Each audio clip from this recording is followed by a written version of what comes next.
Halo, bertemu lagi dengan saya Helm Histiaji Wahyudi. Sebelumnya selamat datang pada tutorial pemrograman belajar pemrograman C++. Untuk video kali ini saya akan menjelaskan tentang lanjutan dari array. Eh, pada video saya yang sebelumnya, saya telah menjelaskan bahwa array adalah merupakan sebuah variabel yang bisa memiliki banyak nilai, dan saya juga sudah menjelaskan bagaimana menginisiasi sebuah variabel array, bagaimana mengeluarkannya, dan bagaimana melakukan sebuah pencarian nilai pada sebuah variabel array. Nah, untuk tutorial kali ini saya masih akan menjelaskan array, namun lebih mendetail, yaitu saya akan menjelaskan bahwa mengurutkan nilai dari sebuah array, dan juga bagaimana cara untuk membuat array dua dimensi, yaitu selama yang kita tahu bahwa array hanyalah satu dimensi, namun di sini saya akan mencoba untuk membuat sebuah array dengan dua dimensi. Oke, buka project Anda. Di sini saya telah membuat sebuah program yang nantinya akan saya jelaskan satu persatu. Di sini saya sudah membuat bagaimana cara untuk mengurutkan dan bagaimana untuk menampilkan array dua dimensi. Pertama-tama saya akan menjelaskan mungkin fungsi yang baru ya. Dua fungsi yang sebenarnya diperlukan, namun hanya bisa menambah pengetahuan Anda tentang fungsi-fungsi yang ada di C++. Di sini saya memanggil sebuah fungsi yang berada dalam C++ untuk menghasilkan nilai yang secara random. Jadi selama ini di tutorial saya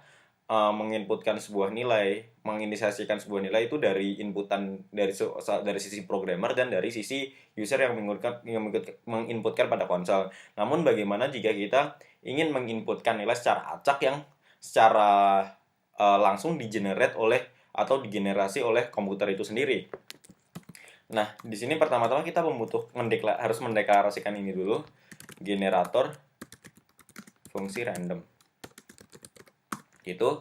Lalu di sini saya akan menginisiasikan sebuah variabel yang bernama size. Size jumlah atau besar dari sebuah array 10. Jadi kita mendeklarasikan array A sebesar size sama dengan 10. Lalu disinilah kita mengisikan nilai array ke dalam secara acak. Nah, fungsi inilah yang menghasilkan nilai acak dari 1 sampai 10. Maksud saya ada nilai acak dari 0 sampai 99. Itu. Jadi apabila Anda ingin menghasilkan nilai dari 0 sampai 99, Anda hanya perlu memanggil fungsi seperti ini. Apabila Anda ingin dari 0 sampai 999, hanya ditambahkan seperti ini, seperti itu. Nah, lalu di sini kita mengeluarkan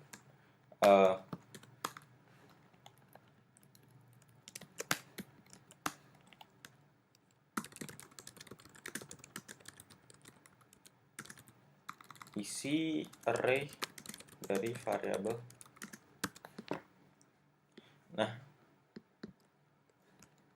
isi dari variabel A misalnya. Nah, dari sinilah, dari blok kode ini kita akan melakukan sebuah algoritma pengurutan. Algoritma yang saya gunakan adalah bubble sorting. Jadi dia akan selalu mengecek apakah bilangan yang sebelumnya dan bilangan saat ini dan bilangan sesudahnya, apakah nilainya lebih besar atau tidak. Nantinya dia akan langsung memindah-mindahnya. Jadi seperti bubble sorting, dan itu akan selalu diteruskan, akan selalu diulang-ulang sampai tidak ada yang perlu nilainya ditukar kembali. Jadi di sini apa yang saya lakukan sebenarnya adalah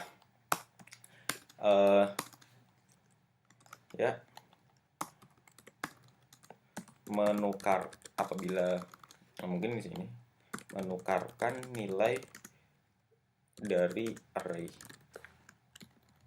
Jadi di sini kita akan mengulang terus array dari indeks ke 0 sampai indeks dari jumlahnya kurang dari 1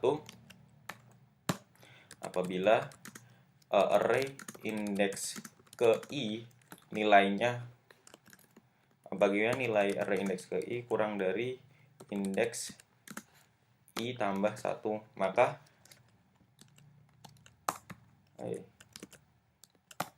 lakukan penukaran nilai array indeks i dengan array indeks i plus 1. Jadi nilainya akan selalu ditukar-tukar terus hingga dan nilai dari startnya akan selalu true, akan selalu sama dengan 1.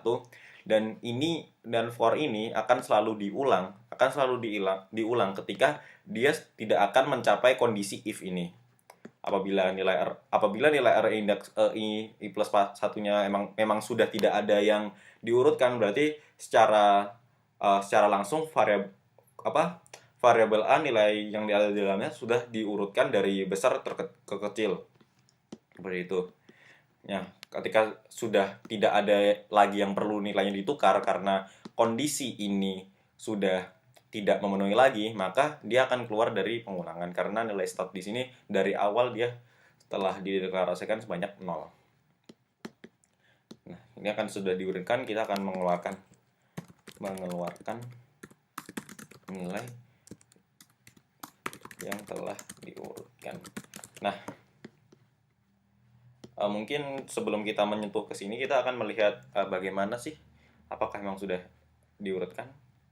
Nah, di sini sudah bisa terlihat bahwa komputer sudah mengisikan nilai ke variabel a secara otomatis dengan fungsi random dan diberikan nilai acak. Nah, seperti ini. Saya tidak memasukkan nilai ini. Nah, setelah itu dengan algoritma bubble sorting, maka nilai yang telah nilai acak yang telah di generate secara otomatis oleh komputer akan diurutkan dari besar ke kecil. Nah, seperti ini. Nah, itu untuk bagaimana cara mengurutkan sebuah variabel, dari array. Mungkin jika Anda kurang yakin, ingat angka ini, saya akan menjalankannya kembali. Mungkin saya lupa men-zoom ya. Oke, nah maaf. Dari sini saya akan jalankan lagi. Nah, nilainya sudah berubah lagi. Dan saya setelah mengurutkan ke nilai yang baru lagi di variabel a, dalam variabel a. Oke, lalu setelah itu saya akan mencoba menjelaskan tentang array 2 dimensi. Jadi kurang lebih array 2 dimensi itu apabila kita ibaratkan seperti sebuah